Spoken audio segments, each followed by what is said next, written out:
હમણાં હું કયા કરું છું કે સાધુની વ્યાખ્યા શું?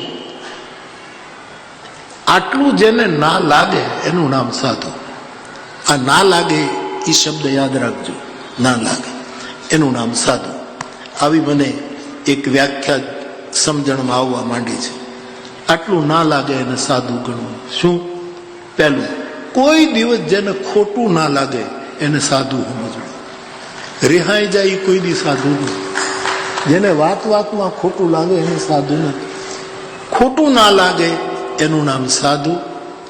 અને કોઈની બીક ન લાગે, આ બધે ના લાગે એ શબ્દ ગણતા જજો. કોઈની બીક ન લાગે એનું નામ સાધુ. કોઈ દિવસ થાક ન લાગે એનું નામ સાધુ. ભૂખ ન લાગે, ભૌતિક પદાર્થોની ભૂખ ન લાગે એનું નામ સાધુ. અને તૃષ્ણાની જેને તરસ ન લાગે એનું નામ સાધુ. જેને માન ન લાગે એનું નામ સાધુ. અને કોઈ દિવસ અપમાન પણ ન લાગે એનું નામ સાધુ.